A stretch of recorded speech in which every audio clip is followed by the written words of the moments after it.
الشيطان الرجيم بسم الله الرحمن الرحيم الحمد لله رب العالمين والصلاة والسلام على سيد الأنبياء والمرسلين وعلى آله وأصحابه وأهل بيته وذرياته أجمعين والعاقبة للمتقين. قال الله تبارك وتعالى في كلامه المجيد والفرقان الحميد. بسم الله الرحمن الرحيم. يا أيها الذين آمنوا كتب عليكم الصيام كما كتب على الذين من قبلكم لعلكم تتقون. صدق الله العظيم وصدق رسوله النبي الكريم. مولاي صل وسلم دائما أبدا على حبيبك خير الخلق كلهم. رب اشرح لي صدري ويسر لي أمري واحلل عقدة من لساني يفقهوا قولي. تمام حضرات ایک مرتبہ محبت سے درود پاک پڑھیے. اللهم صل على سيدنا محمد معدن الجود والكرم وآله وبارك وسلم. صلاة وسلاما عليك يا سيدي يا رسول الله وعلى آلك وأصحابك يا نور الله. معزز حاضرین کرام، الحمدللہ اس وقت ماہ مقدس رمضان المبارک کا دوسرا جمعہ ہے اور پاکستان میں 13واں روزہ ہے. الحمدللہ رب العالمین. اسی ماہ مقدس کی مناسبت سے میں نے دیکھا کہ اکثر لوگ اس مقدس مہینے کی اہمیت سے ناواقف ہیں. کہتے ہیں ہاں رمضان ہے رمضان ہے رمضان ہے، لیکن رمضان کیسے گزارنا چاہیے، رمضان کے کیا احکام ہے، کیا مسائل ہیں، تو ان سے اکثر لوگ ناواقف ہوتے ہیں. اور رمضان المبارک کا ایسا قیمتی وقت کہ جس کی قیمت دنیا کے مال سے ادا ہی نہیں کی جا سکتی، اس وقت کو ہم لوگ ضائع کر رہے ہوتے ہیں.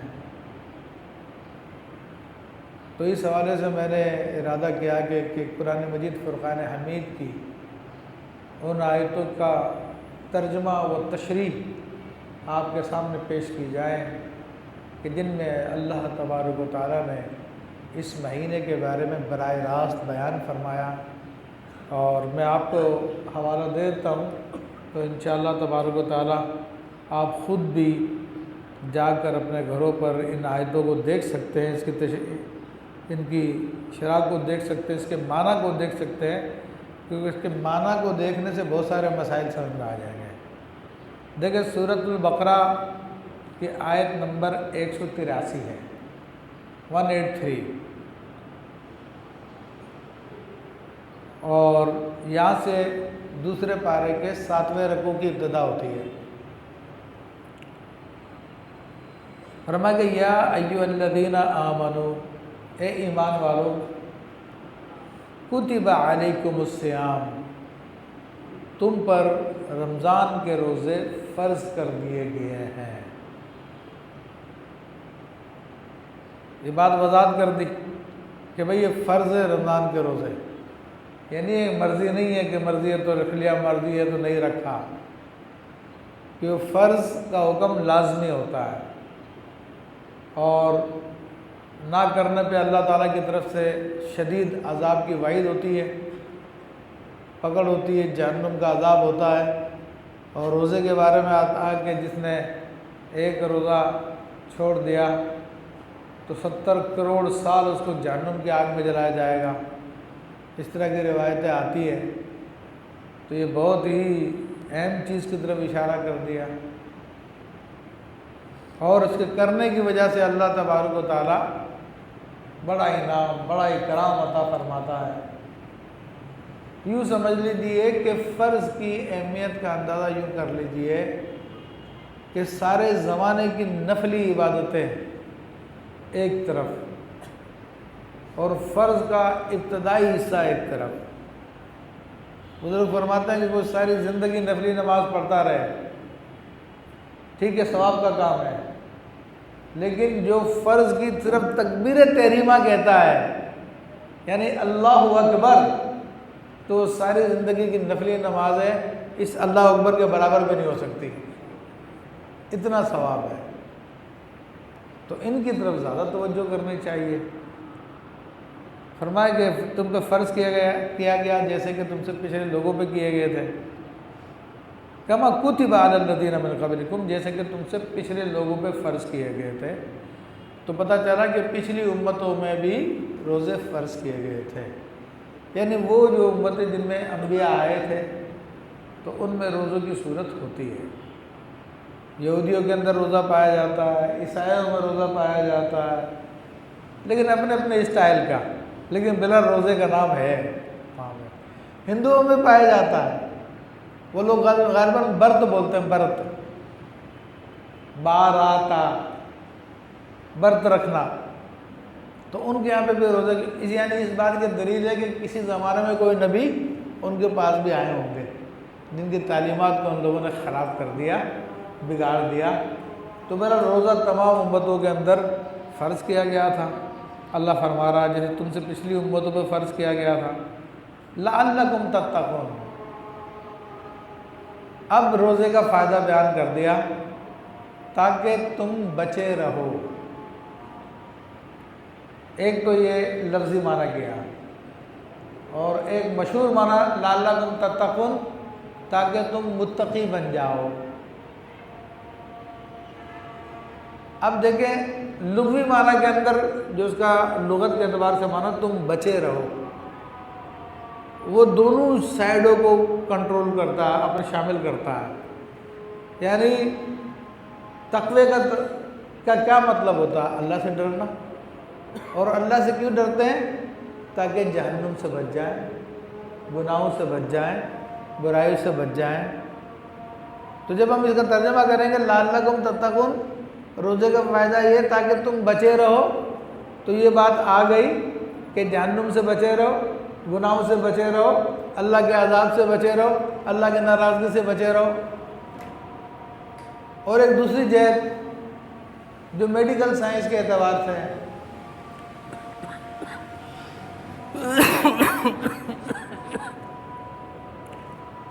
روزے کے کتنے فوائد ہیں؟ تو عزیزان محترم، اس حوالے سے کئی مرتبہ میں اسی ممبر پہ بیٹھ کے آپ کے سامنے تقریریں کر چکا ہوں، اور باقاعدہ میری ایک مختصر سا رسالہ ہے روزے کے جدید طبی فوائد، اس کے اندر جدید سائنس اس کے بارے میں جو کچھ بیان کرتی ہے تو وہ مسلمان کے لیے تو بہت خوشی کا باعث ہے، اور کافروں کے لیے ناقابل یقین ہوتا ہے۔ اس کی ڈیٹیل میں تو نہیں جاتا میں، لیکن یہ ہے کہ انسان بے شمار بیماریوں سے بچ جاتا ہے، اور بڑی بڑی بیماریاں آج کل جن کا علاج بہت مشکل ہو چکا ہے وہ اس روزے کے ذریعے کنٹرول ہو جاتی ہے۔ وہ ہمارے ایک دوست ہیں یو ایس اے میں، کیلیفورنیا میں ہوتے ہیں، ڈاکٹر ہیں وہ، اور بڑے ڈاکٹر ہیں۔ تو انٹرنیشنل میٹنگز جب ڈاکٹر کی ہوتی ہے تو کہنے لگا کہ ایک ڈاکٹر نے ریسرچ پیپر پیش کیا ہے، اسی پچھلے سال کی بات آ رہا ہوں میں، پچھلے سال جب میں ان سے ملا ہوں تو کہ ہمارے لیے تو کوئی نئی بات نہیں تھی، لیکن لوگ بڑے حیران ہو رہے تھے، واہ یار کیا بات ہے، کہ ریسرچ یہ تھی کہ سال بھر میں روزانہ 12-13 گھنٹے انسان اگر بھوکا رہے تو اس کو کبھی کینسر نہیں ہوگا۔ ریسرچ کیا تھی؟ سال میں انسان ایک مہینے 12-13 گھنٹے اگر بھوکا پیاسا رہے تو اس کو کینسر نہیں ہوگا۔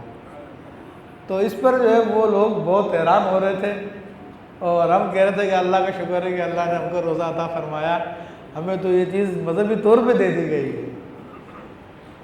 تو بہرحال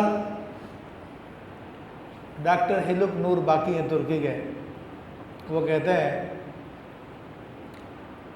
کہ ایک دن آئے گا جب سب لوگ روزہ رکھیں گے، یعنی مسلمان تو مسلمان، غیر مسلم بھی روزہ رکھیں گے، کیونکہ جب اس کے فوائد دنیا کے سامنے ظاہر ہوں گے تو وہ پھر اپنے فائدے کے لیے، اپنی دنیا کو اچھا کرنے کے لیے، اپنی باڈی کو اچھا کرنے کے لیے وہ کہیں گے نا روزہ رکھ لو نا۔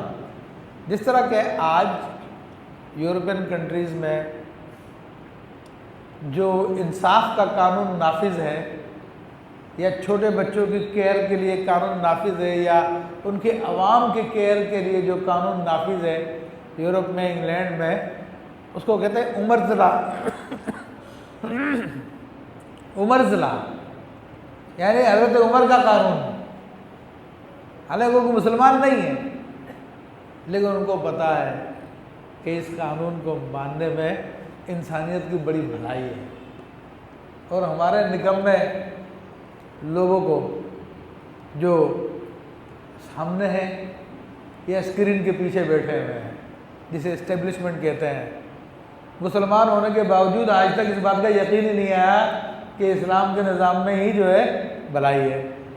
جہاں پہ بھی اسلامی نظام کی کوئی تحریک اٹھتی ہے تو ہماری اسٹیبلشمنٹ اس کو بڑی طاقت کے ساتھ ختم کر دیتی ہے، کیونکہ ان کو اپنی عیاشیاں ختم ہوتی ہی نظر آتی ہیں کہ اگر یہ لوگ آگے تو پھر تو دین ہی دین ہو جائے گا ہر طرف جب دین ہو جائے گا تو ہم لوگوں نے جو عیاشیاں لگائی ہوئی ہیں، رنگ رلیاں لگائی ہوئی ہیں، یہ سارے کی ساری ختم ہو جائے گی۔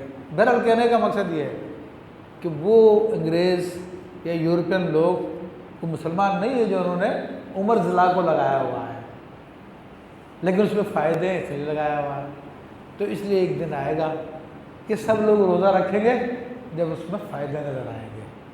تو مختصر ابھی تو ایک آیت کے بارے میں ہم نے گفتگو نہیں کی، ورنہ احکام تو آگے تو بہت سارے ہیں، لیکن بہرحال میں آپ کو بتا رہا ہوں کہ آیت نمبر 183 سے لے کر 187 تک یہ اللہ نے روزے کے مسائل بیان کیے ہیں، تو اس کو ضرور پڑھیں آپ تاکہ آپ کو سمجھ میں آئے۔ فرمایا کہ روزے کتنے دن کے فرض ہے؟ فرمایا کہ ایام معدودات، بولے گنے چنے دن ہیں جن میں روزے فرض ہیں۔ فمن کان منکم مریضا، اب ایکسیپشن بھی بیان کیا جا رہا ہے کہ بھائی تم میں سے اگر وہ مریض ہے، یعنی ایسی کیفیت میں کہ روزہ نہیں رکھ سکتا، ڈاکٹر نے منع کیا کہ اس کے لیے روزہ نقصان دہ، او علی سفر، یا سفر میں ہے، ٹھیک ہے نا، تو اب وہ کیا کرے؟ فرمایا فعدۃ من ایام اخر، تو اسے چاہیے کہ کچھ اور دنوں میں اس کی قضا کر لے، یعنی ان دنوں میں اگر چھوڑنا چاہتا ہے تو چھوڑ دے، چھوڑنا لازم نہیں ہے، چھوڑنا چاہتا ہے تو چھوڑ دے، بعد میں قضا کر سکتا ہے، سفر کی وجہ سے یا بیماری کی وجہ سے۔ لیکن بہت ساری بیماریاں ایسی ہوتی ہیں جن میں روزہ رکھنا فائدہ کرتا ہے، لیکن ہمارے کم علم ڈاکٹر جو ہے وہ منع کر دیتے نہیں۔ اللہ کے نبی صلی اللہ علیہ وسلم نے فرمایا کہ صوموا تصحوا، روزہ رکھو تم صحت مند ہو جاؤ گے۔ پھر فرمایا کہ وعلی الذین یطیقونہ، اور جو روزے کی طاقت نہیں رکھتے، یعنی ان کو پتہ ہے کہ بعد میں بھی روزہ نہیں رکھ سکیں گے، سفر کے بعد یا مرض کے بعد، یا اس وقت کوئی ایسی تکلیف میں ہے جیسے کہ بہت بوڑھا آدمی ہوتا ہے عام طور پر، تو اس کے جسم میں اتنی طاقت نہیں ہوتی کہ روزے کی بھوک پیاس کو برداشت کر سکے، تو ایسے لوگوں کے لیے اللہ نے رعایت دی ہے اور فرمایا کہ جو روزہ نہیں رکھ سکتے فدیۃ طعام مسکین، تو ان کو چاہیے کہ وہ فدیہ دے دیں، اور فدیہ میں کیا دینا؟ ایک مسکین کا کھانا۔ پھر حدیث شریف میں آتا ہے کہ ایک مسکین کے کھانے سے مراد صبح و شام کا کھانا، یعنی جس مسکین کو آپ صبح کھلا رہے ہیں اسی کو شام میں بھی کھلائیں تو ایک دن کا کھانا ہو جائے گا، یا پھر یہ کہ اس کی جو قیمت بنتی ہے وہ دے دیں، اس کو بولے کہ بھائی ایک دن کے کھانے کے پیسے، یہ بھی بولنے کی ضرورت نہیں ہے آپ کی نیت ہونی چاہیے اور مسکین کو دے دیں۔ تو آپ وہ جو بوڑھا آدمی جو کسی مرض کی وجہ سے روزہ نہیں رکھ پا رہا تو اس کے لیے فدیہ ہو جائے گا۔ لیکن اس میں یہ ہے کہ بعد میں اگر زندگی میں اللہ نے صحت دے دی، بھلا چنگا ہو گیا، تو اب اس کو چاہیے کہ روزوں کی قضا کرے۔ پھر فرمایا فمن تطوع خیرا فهو خیر لہ، اور جو نفلی طور پہ زیادہ کرے وہ اس کے لیے بہتر ہے۔ یعنی فرمایا کہ ایک مسکین کا صبح شام کا کھانا دے دو، لیکن فرمایا جو اس میں زیادہ دے تو وہ زیادہ بہتر ہے۔ تو اس لیے ہم نے بھی جو اپنا زکوٰۃ وغیرہ فطرات وغیرہ کا جو چارٹ جاری کیا ہے اس کے اندر بتا دیا کہ بھائی جو گندم کی قیمت اتنی ہے، کھجور کی قیمت اتنی ہے اور کشمش کی قیمت اتنی ہے۔ تو اب ظاہر سی بات ہے سب سے سستا گندم کا ہوتا ہے، اس سے زیادہ مہنگا جو ہے کھجور کا ہوتا ہے، ٹھیک ہے، اور اس سے زیادہ مہنگا کشمش کا ہوتا ہے۔ تو جتنی اللہ نے طاقت دی آپ اس کے حساب سے فدیہ ادا کریں۔ زیادہ کریں گے تو اللہ فرما فمن تطوع، جس نے زیادہ کیا وہ اس کے حق میں بہتر ہے۔ فرما کہ وان تصوموا خیر لکم، اور فرمانا کہ اگر روزہ رکھو تو اور زیادہ بہتر ہے۔ یعنی مریض سے کہا جا رہا ہے، مسافر سے کہا جا رہا ہے اگر برداشت ہو سکتی ہے، اجازت تمہیں چھٹی تو دے دی ہے لیکن پھر بھی بہتری اسی میں روزہ رکھ لو، کیونکہ جو فرض روزہ رمضان کے مہینے میں رکھا جائے اگر پوری زندگی میں انسان روزے رکھتا رہے تو اس فرض روزے کا بدلہ ادا نہیں ہو سکتا۔ تو اس لیے کہا روزہ رکھ لو تو تمہارے لیے بہتر ہے۔ پھر فرما کہ شہر رمضان الذی انزل فیہ القرآن، رمضان کا مہینہ وہ ہے کہ جس میں قرآن نازل کیا گیا۔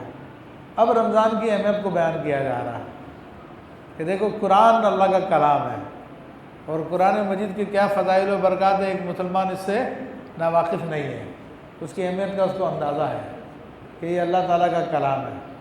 تو اللہ تعالیٰ نے اپنے اس کلام کو اسپیشل کلام کو اسپیشل مہینے میں نازل کیا، کہ رمضان میں نازل کیا۔ رمضان میں ویسے تو قرآن 23 سال کے عرصے نازل ہوتا رہا، لیکن یہاں پر مراد یہ کہ لوح محفوظ میں تھا۔ یہ لوح محفوظ سے اللہ تعالیٰ نے اس کو آسمانی دنیا پہ نازل کیا، تو جس وقت نازل کیا تھا وہ رمضان کا ٹائم تھا، رمضان کی رات تھی جس کو ہم لیلۃ القدر کہتے ہیں۔ تو فرمایا کہ رمضان کا وہ مہینہ ہے کہ جس میں ہم نے قرآن کو نازل کیا، ھدی للناس، اور قرآن جو لوگوں کی ہدایت دینے والا ہے، وبینات من الہدی والفرقان، اور جو نشانیاں ہیں ہدایت کی اور حق و باطل کی تمیز کی۔ تو قرآن جو ہے اس میں ساری خوبیاں ہیں کہ لوگوں کے لیے ہدایت بھی ہے اور اس میں ایسی نشانیاں بھی پائی جاتی ہیں جس سے آپ حق و باطل میں تمیز کر سکتے ہیں۔ پھر فرمایا کہ فمن شہد منکم الشہر فلیصمہ، تم میں سے جو کوئی بھی رمضان کا مہینہ پائے تو اس کا روزہ رکھے۔ تم میں سے کوئی بھی رمضان کا مہینہ پائے تو اس کا روزہ رکھے۔ تو یہ تو سیدھی سی بات ہے کہ رمضان کا مہینہ آئے تو روزہ رکھنا چاہیے، لیکن یہاں پہ ایک بڑا دلچسپ مسئلہ جس کو لوگ جاننا چاہتے ہیں اور سوال کرتے ہیں کہ حضرت وہ ہم نے کیا کہتے ہیں عمرے کے لیے گئے تھے اور ابھی ہم وہاں پر آخر روزہ رکھ کر پاکستان آئے ہیں تو یہاں پر بھی روزہ چل رہا ہے، ہم نے تو اپنے 30 روزے وہیں پہ پورے کر لیے، اب یہاں پہ روزہ رکھے نہ رکھے۔ اب اس سوال کا جواب بھی، اس سوال کے جواب بھی اسی آیت میں ہے۔ اللہ نے فرمایا جو تم میں سے رمضان کا مہینہ پائے اس کا روزہ رکھے۔ تم عمرہ کر کر آئے ہو، اب تم پاکستان پہنچ گئے ہو، تم نے 30 بھلے پورے کر لیے ہو، لیکن اب بتاؤ کہ یہ رمضان ہے یا نہیں ہے؟ ہے؟ تو اللہ نے کیا فرمایا؟ جو تم میں سے رمضان کو پائے روزہ رکھو۔ تو تو اس آیت کے اندر اس کا جواب دیا، بتا دی چاہے تمہارے 31 ہو جائے کوئی مسئلہ نہیں ہے، لیکن روزہ تو رکھنا ہی رکھنا ہے، ٹھیک ہے۔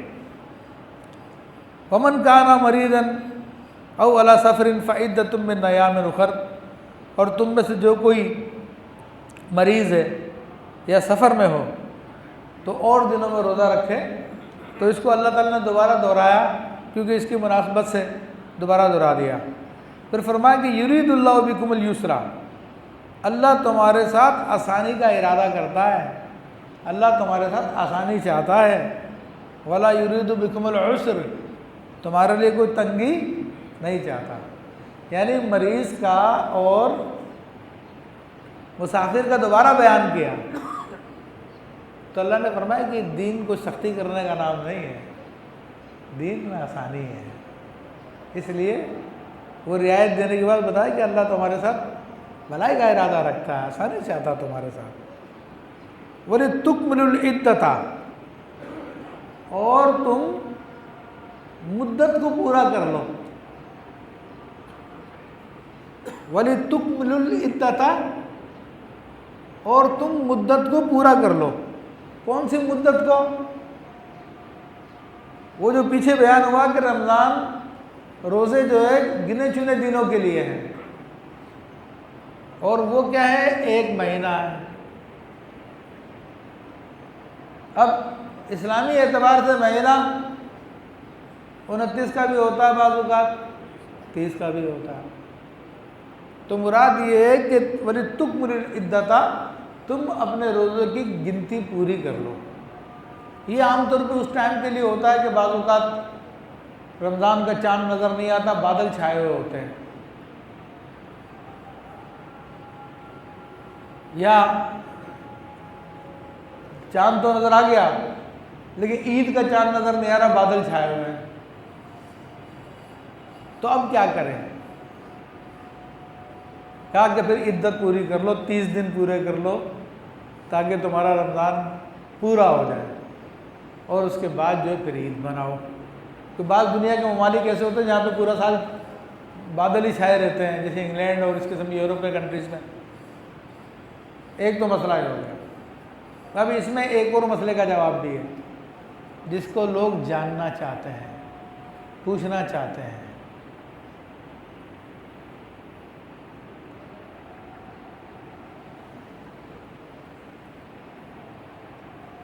وہ پوچھنے گیا، مثلاً پاکستان میں ابھی 28واں روزہ چل رہا، ابھی اگلے دن اس کو 29واں روزہ آنا تھا، رات میں اس نے سفر کیا 28 روزے پورے کر کے اور پہنچ گیا سعودی عربیہ۔ آپ کو پتہ کہ سعودی عربیہ ہم سے 1 دن آگے ہی ہوتا ہے عام طور پہ، تو وہاں پر وہ 29واں روزہ پورا ہو چکا تھا اور رات کو چاند نظر آ گیا، تو اس کو تو 28 روزے ملے، وہاں پہ تو عید ہو گئی، عید کے دن روزہ رکھنا حرام ہے، تو اب وہ کیا کرے؟ اس کو تو 28 روزے میں، تو اس کا جواب میں وَلِتُكْمِلُوا الْعِدَّةَ، تم مدت کو پورا کر لو، اور مدت کتنی ہے؟ 29 یا 30، تو اپنے وطن اصلی سے نکلا تھا پاکستان میں دیکھ لیں کتنے روزے ہوئے، یا اب سعودی عربیہ چلا گیا تو سعودی عربیہ میں دیکھ لیں کتنے روزے ہوئے تھے، 29 کا چاند ہوا تھا تو 1 روزہ اور بعد میں قضا کر لے عید کے بعد، تو وہ عدت پوری ہو جائے گی، مدت پوری ہو جائے گی، روزہ ہو جائے گا۔ وَلِتُكَبِّرُوا اللَّهَ عَلَىٰ مَا هَدَاكُمْ وَلَعَلَّكُمْ تَشْكُرُونَ، اور تم اللہ تعالیٰ کی تکبیریں بولو کہ جو اللہ نے تم کو ہدایت عطا فرمائی تاکہ تم اللہ کا شکر ادا کرو۔ اب یہ بڑی اہم آیت ہے، وَإِذَا سَأَلَكَ عِبَادِي عَنِّي فَإِنِّي قَرِيبٌ أُجِيبُ دَعْوَةَ الدَّاعِ إِذَا دَعَانِ۔ اے حبیب صلی اللہ علیہ وسلم، جب میرے بندے آپ سے میرے بارے میں پوچھے، کیا پوچھے کہ رب کہاں ہے، رب کدھر ہے، تو آپ جواب دیجئے فَإِنِّي قَرِيبٌ، کہ میں قریب ہوں، میں تمہارے قریب ہوں۔ مراد یہ کہ تمہارے اتنا قریب ہے تم مجھے دیکھ نہیں سکتے، کہ دنیا کی آنکھوں سے اس کو نظر نہیں دیکھا جا سکتا۔ اور میں دعا کرنے والوں کی دعا کو قبول کرتا ہوں، اذا دعانی، جب وہ مجھ سے دعا کرے۔ فَلْيَسْتَجِيبُوا لِي، تو لوگوں کو چاہیے کہ وہ مجھ سے دعا کریں، وَلْيُؤْمِنُوا بِي، اور میری بات مانیں۔ اللہ فرما رہا ہے کہ لوگوں کو چاہیے کہ مجھ سے دعا کریں اور میری بات مانیں، مجھ پہ ایمان لائیں، لعلہم یرشدون، تاکہ وہ لوگ ہدایت پا جائیں۔ اب اللہ تبارک و تعالیٰ نے اس آیت کو اس رمضان کے جو مسائل چل رہے ہیں ان کے بیچ میں بیان کیا، تو عزیزان محترم اس سے ہم لوگ غافل ہیں۔ یہ پورا رمضان کا مہینہ دعاؤں کا مہینہ، اور یوں سمجھ لیجیے کہ انسان کی دعا اس مہینے میں مقبول ہوتی ہے، کیونکہ اللہ تبارک و تعالیٰ نے فرمایا کہ میں قریب ہوں، جو مجھ سے دعا کرتا ہوں میں اس کی دعا قبول کرتا ہوں۔ ہم لوگ اپنی دعا کی قبولیت کے لیے پتہ نہیں کہاں کہاں جاتے ہیں، کیا کیا پاپڑ بیلتے ہیں، اور یہ رمضان المبارک ایسا مقدس مہینہ ہے کہ اللہ تعالیٰ کے فضل و کرم سے ہر رات ہم کو لیلۃ القدر ملتی ہے، ہر رات شب قدر ہم کو ملتی ہے۔ دیکھیں شب قدر ایک تو وہ ہے، لیلۃ القدر ایک تو وہ ہے کہ جو سورج غروب ہونے سے لے کے فجر تلک لیلۃ القدر ہوتی ہے، اور اس میں اللہ تعالیٰ فرماتا ہے کوئی مانگنے والا ہے، کوئی سوال کرنے والا ہے، کوئی طلب کرنے والا ہے، کوئی حاجت مند جس کی حاجت کو پورا کیا جائے۔ پوری رات اللہ کی طرف سے یہ ندائیں آتی ہے، لیکن ہر رات میں بھی اللہ تبارک و تعالیٰ ایک وقت میں آسمان دنیا پہ تجلی فرماتا ہے، اور یہی ندائیں کی جاتی ہے کوئی دعا مانگنے والا ہے، کوئی طلب کرنے والا ہے، کوئی صحت مانگنے والا ہے، کوئی مال مانگنے والا ہے، کوئی ترقی کرنے والا ہے، کوئی اور حاجت کو طلب کرنے والا۔ اور وہ ٹائم کون سا ہوتا ہے؟ وہ سحری کا ٹائم ہوتا ہے، جس ٹائم ہم روزہ بند کر رہے ہوتے ہیں۔ بس وہی آدھی 1 گھنٹے کا ٹائم ہوتا ہے، وہ ٹائم مسلسل دعاؤں کا ٹائم ہوتا ہے۔ ادھر سے رب کی آوازیں آ رہی ہیں، ندائیں آ رہی ہے کوئی مانگنے والا، ادھر سے ہم مانگنا شروع کر دیں۔ تو جو کریم ہے، جو خود بلا رہا ہے اور پھر ندائیں بھی دے رہا ہے، تو کیا مانگنے کے بعد رد کرے گا؟ لیکن ہمارے نوجوان اس ٹائم کو کرکٹ کھیل کے ضائع کر دیتے ہیں، ویڈیو گیمز کھیل کے ضائع کر دیتے ہیں، ہنسی مذاق کے لطیفے دیکھ کر ضائع کر دیتے ہیں، اور اس وقت کو جو اللہ تبارک و تعالیٰ پکار رہا ہے، بلا رہا ہے، اس وقت کو جو ہے اہمیت نہیں دیتے ہیں۔ تو یہاں پر فرما، پھر اس کے بعد رمضان کے مسائل شروع ہو گئے، ایک ہی بیچ میں اس اہمیت کو ہدایت کی کہ دعا مانگو، رمضان دعا کا مہینہ ہے۔ أُحِلَّ لَكُمْ لَيْلَةَ الصِّيَامِ الرَّفَثُ إِلَىٰ نِسَائِكُمْ، اور تمہارے لیے رمضان کی راتوں میں اپنے اہل کے ساتھ ازدواجی تعلقات جائز کر دیے گئے ہیں، تمہارے لیے حلال کر دیے گئے ہیں۔ پہلے منع تھے، پھر بعد میں اللہ نے اجازت دے دی تھی، آج بھی اجازت ہے۔ ہن لباس لکم، تمہاری بیویاں تمہارا لباس ہے، یعنی تمہاری پردہ پوشی کرنے والی ہے، تمہاری حفاظت کرنے والی ہے۔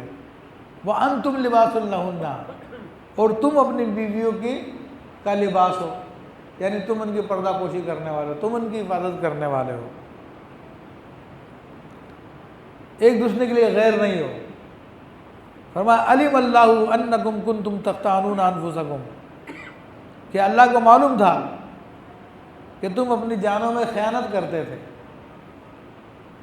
یعنی بعض حضرات سے جب منع تھا جن دنوں میں، ابتدائی زمانے میں اسلام کے، رمضان کی راتوں میں ازدواجی تعلقات منع تھے، تو بعض لوگوں سے یہ فعل سرزد ہوا، تو اللہ نے فرمایا کہ ہمیں پتہ ہے کہ تم لوگ یہ غلطی کرتے تھے، تو فتاب علیکم، تو اس نے تمہاری توبہ قبول کر لی ہے، وعفا عنکم، تم کو معاف بھی کر دیا ہے، تم ہمارے حبیب کے صحابہ ہو نا، اس لیے تمہارے ساتھ بھلائی بھلائی ہے۔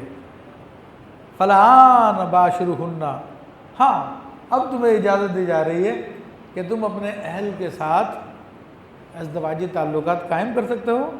وَابْتَغُوا مَا كَتَبَ اللَّهُ لَكُمْ، اور اس کو تلاش کرو جو اللہ نے تمہارے لیے لکھا ہوا ہے، یعنی جو بھی اللہ تعالیٰ اولاد دینے کا ارادہ رکھتا ہے اس کے لیے کوشش کرو۔ وَكُلُوا وَاشْرَبُوا، کھاؤ اور پیو،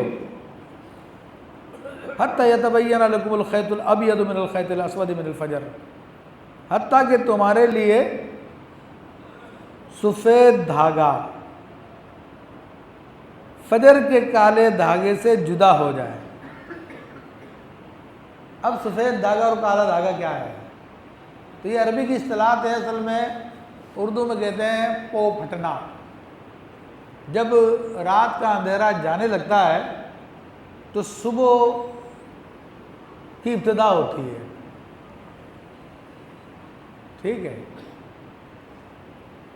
اور رات کے اندھیرے میں مشرق کی جانب ایک سفید لکیر نمودار ہوتی ہے، وہ بالکل باریک ہوتی ہے دھاگے کی طرح ابتدا میں، پھر بعد میں وہ پھیلنا شروع ہوتی ہے، چوڑی ہو جاتی ہے، پھر بالکل روشنی ہو جاتی ہے۔ تو اللہ اس سفید لکیر کے بارے میں فرما رہا ہے، ٹھیک ہے نا۔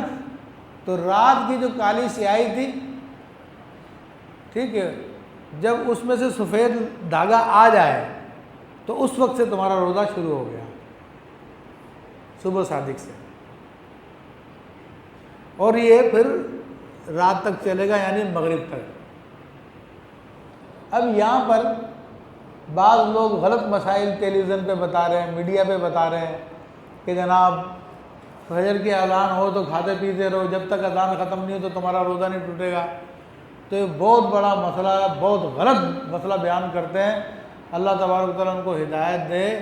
میرے بھائیو، ایسی کوئی حدیث نہیں ہے۔ حدیث صرف یہ کہ لا یمنع اذان بلال من الاکل والشرب، کہ حضرت بلال کی اذان تم کو کھانے پینے سے منع نہیں کرتی۔ رمضان کے مہینے میں نبی علیہ السلام کے زمانے میں 2 اذانیں ہوتی تھی۔ ایک اذان ہوتی تھی سحری کو شروع کرنے کے لیے، جس طرح ہمارے یہاں پہ سائرن بجا دیتے ہیں نا، تو وہ حضرت بلال اذان دیا کرتے تھے، اور اس مقصد کیا تھا کہ بھائی تہجد پڑھ لو اور سحری کر لو۔ تو آپ نے فرمایا کہ بلال کی اذان کی وجہ سے کھانا پینا مت چھوڑنا، کیونکہ وہ اذان ہی تہجد کی تھی۔ دوسری اذان ہوتی تھی فجر کی، جو حضرت عبداللہ ابن ام مکتوم رضی اللہ تعالیٰ عنہ دیا کرتے تھے، جو نابینا صحابی تھے، اور نابینا کی ڈیوٹی اس لیے لگائی تھی تاکہ یہ 4-5 بندوں سے پوچھے گا پہلے کہ بھئی فجر ہو گئی نہیں ہوگی، جب اس کو اچھا یقین ہو جائے گا تبھی فجر کی اذان دے گا۔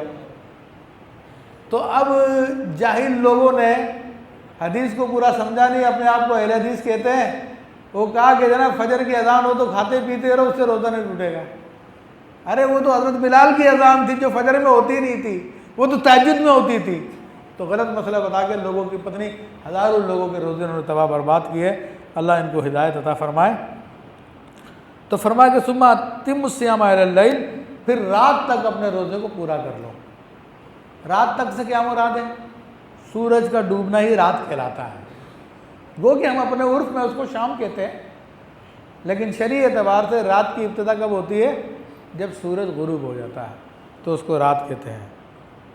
وَلَا تُبَاشِرُوهُنَّ وَأَنْتُمْ عَاكِفُونَ فِي الْمَسَاجِدِ، تو اور اپنے اہل کے قریب مت جاؤ جب تم اعتکاف کیے ہوئے بیٹھے ہو مسجدوں میں۔ تِلْكَ حُدُودُ اللَّهِ، کہ مسجدیں اللہ کی حدیں ہیں، فَلَا تَقْرَبُوهَا، تو ان حدود کے اندر یہ کام مت کرو، ازدواجی تعلقات مت قائم کرو۔ كَذَلِكَ يُبَيِّنُ اللَّهُ آيَاتِهِ لِلنَّاسِ لَعَلَّهُمْ يَتَّقُونَ، اور اسی طرح اللہ تبارک و تعالیٰ اپنی نشانیوں کو بیان فرماتا تاکہ تم لوگ تقوی اختیار کرو، تاکہ تم لوگ بچے رہو۔ تو یہ ان آیتوں کا مختصر ترجمہ میں نے آپ کو بیان کیا، کیونکہ ٹائم زیادہ ہو گیا۔ اللہ تبارک و تعالیٰ قبول فرمائے۔ یہ گھر پہ جا کے دیکھیے گا ان آیتوں کو۔ آیت نمبر 33 سے 183 سے 187 تک ہے یہ سورہ بقرہ کی. وما علینا الا البلاغ المبین.